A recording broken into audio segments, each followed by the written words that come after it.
Everyone, I'm back with a new reel. My today's reel is about TMC reactions after losing West Bengal election. West Bengal में election हारने के बाद जो TMC के reaction है, that's really crazy. आप देख सकते हैं कि ममता बनर्जी किस तरह से रिएक्ट कर रही हैं. उन्होंने तो रेजिग्नेशन देने से ही मना कर दिया. उन्होंने कहा कि मैं इलेक्शन थोड़ी ना हारी हूँ, मुझे तो हराया गया है ये इलेक्शन. उन्होंने चीफ इलेक्शन कमीशन को तो विलन बताया. उन्होंने कहा कि वो सबसे बड़े विलन है इस इलेक्शन के, और वहीं पर उन्होंने आगे ये कहा है कि किस तरह से बीजेपी के साथ में इलेक्शन कमीशन ने मिलकर वहां पर सेंट्रल फोर्स को इन्वॉल्व करा, किस तरह से सेंट्रल स्टाफ को बुलाया गया वोट काउंटिंग के लिए, और इसी के चलते वो ये इलेक्शन हारी है. सो हम समझ ही सकते हैं उनका फ्रस्ट्रेशन किस लेवल का है. वहीं पर उन्होंने बीजेपी को टारगेट करते हुए ये भी कहा है कि बीजेपी के कार्यकर्ताओं ने मुझे लात मारी और उस समय सीसीटीवी कैमरास को ऑफ कर दिया गया था. So we can understand at what level the people are talking about, क्योंकि उनका फ्रस्ट्रेशन आ रहा है. 15 सालों से वो वहां पर राज कर रही थी, और किस तरह से राज कर रही थी, किस तरह से गुंडागर्दी चल रही थी वेस्ट बंगाल में, वो हम सभी जानते हैं.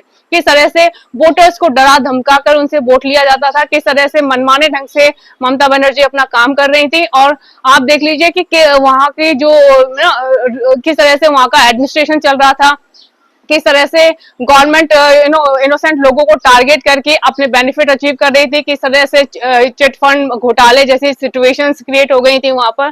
So overall situation was very negative. अब बात करी जाए अभिषेक बनर्जी के बारे में, तो अभिषेक बनर्जी ने तो होम मिनिस्टर को ओपन थ्रेट दे दिया कि आज की रात यदि आप कलकत्ता में रुक जाएं तो आपके लिए ये बहुत बड़ी बात होगी. आप सोचिए कि एक पार्टी का लीडर होम मिनिस्टर को इस तरह से टारगेट कर रहा है. पहले तो ये बहुत ही इलीगल बात है और उनके अगेंस्ट में लीगल एक्शन होना चाहिए.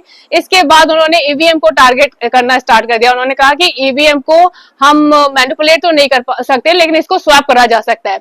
वहीं ममता बनर्जी ने कहा है कि ईवीएम की जो बैटरी थी वोटिंग के बाद में, वो भी अप्रॉक्स 70 to 80% थी.